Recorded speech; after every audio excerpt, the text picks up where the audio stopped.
This is Jazzmine. Jazzy? Yes, you. We're talking about you.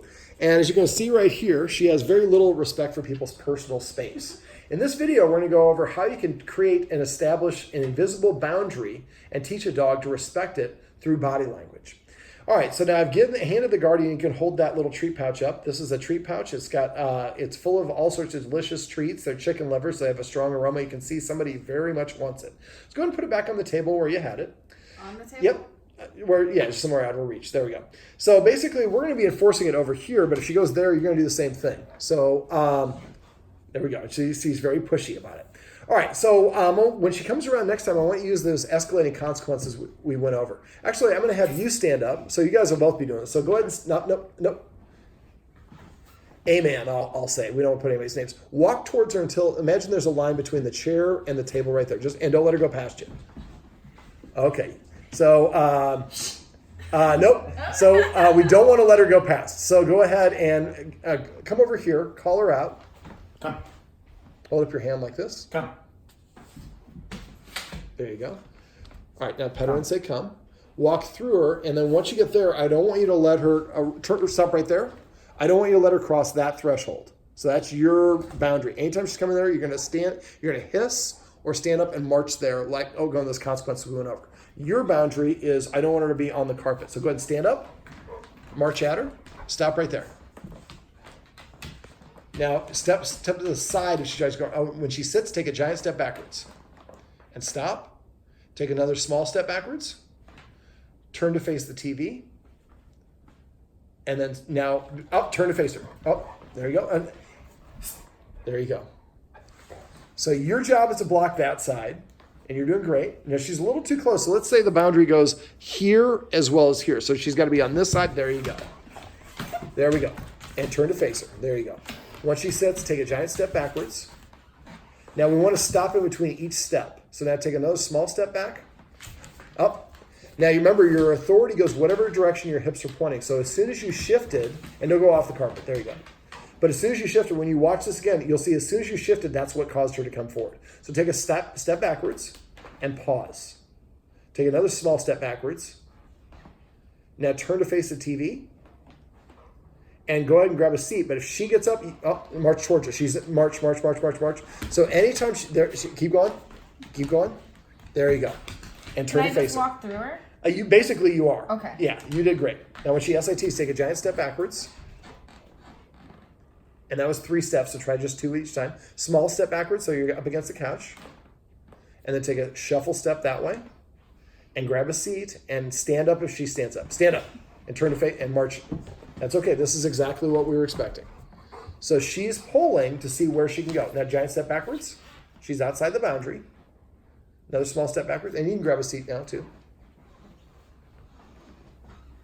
Now, you're going to mirror her. So take a shuffle step this way. And when you SIT, she's going to get up. And you're going to get up and march back towards her and enforce the boundary this way and on the edge of the carpet. Go ahead and grab a seat. Keep going. Very good. Stop right there. Now you want to let pass the boundary.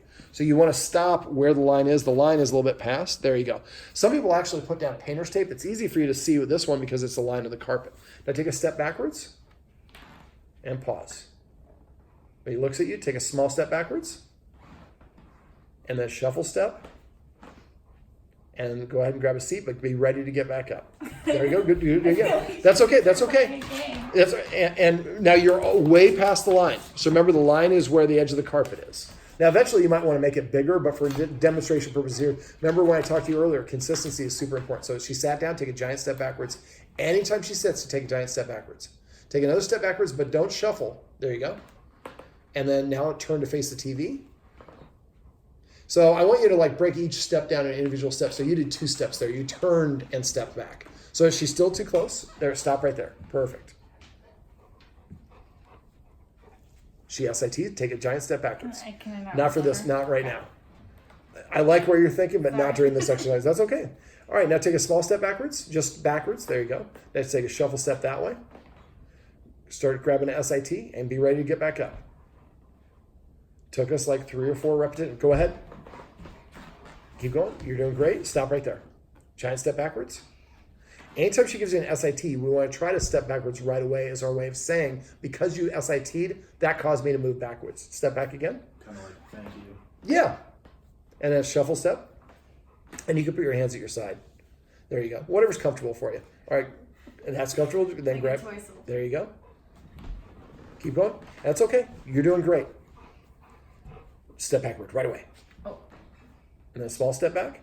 After pausing for like a quarter second, you take your next step. Go ahead and shuffle. And then grab a seat. Very good. Step backwards. Show off. Well, you just did a lot of work. So she's learning, and then go ahead and grab a seat. So the idea is we're teaching her when we're eating or when we're establishing this boundary, I'm going to be equal to the task every single time. Doesn't matter how many times you try. I'm going to consistently enforce it at the same place. Now you can go ahead and grab a seat. So step backwards one step at a time. There you go. Now you can grab a step backwards. So it's like the popo's outside your house. Oh, probably. All right, step backwards again. And again. It's not being near her. And then one shift. And then grab a seat. So what I want you guys to do is there you go. I'm going to just talk about this. I'm going to have you keep on doing exactly what you're doing. And there you go. You let her shuffle past Jazzmine. you. No, and so now you can get up and there we go. There you go. But yeah, when you do it, make sure you don't let her edge past it. There you go. And that's okay. She wants to go there. That's fine. Now keep your hips pointed at her. There you go. Now take a step back to the left. And again. And turn so you're facing the TV. And then go ahead and grab an SIT. Get ready. Boom. See how she's moving away faster on her own?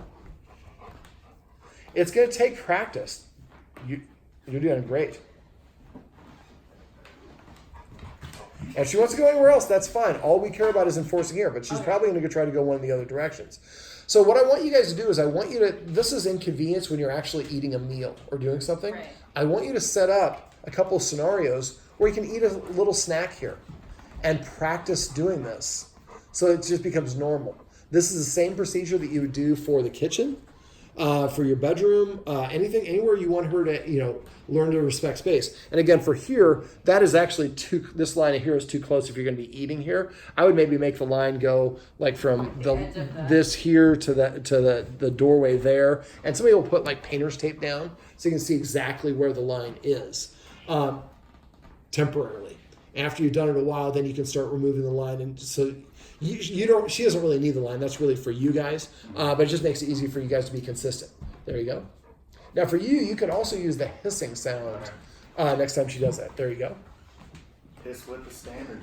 You can do them both at the same time. I would probably try to do the hiss first. Remember, the hiss you want to do before she breaks the rule. There you go. And then, now you could have just stood up.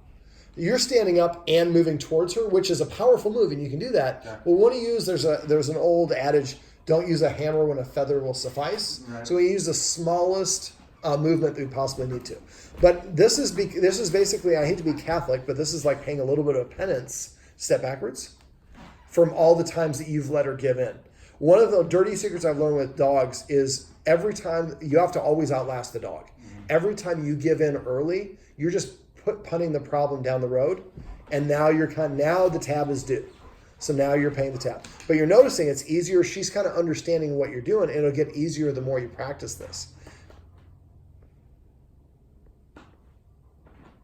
Now there, I would have had you take one step back and then do a shuffle step, make that an extra step. You were more efficient in your movements, but for this, we want to really do it step by step so the dog understands. There you go. See how she didn't even cross the threshold then.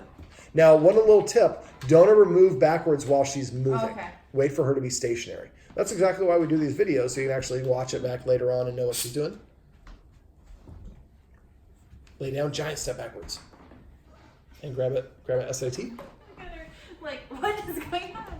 Well, but that LAY, that was huge because you didn't tell her to do it. She's nipping at my shorts. Well, she's frustrated because this is different than what you've done in the past. So you might want to have jeans on. Well, we will edit that out if that's the case. But we would maybe wear jeans or something like that. But she's like, well, she's not listening. And again, this is all what I talked about earlier. She thinks that she's in charge of you. And so that's why she's doing these things is she thinks, Well, I love her. I can't bite her, but I have to let her know that what she's doing is inappropriate. That's why we talked about rules and all these other things off camera. Jazzmine, sit. Well, this is Jazzmine, and this is a video on how you can practice establishing an invisible line and teach your dog to respect an invisible boundary. Jazzmine.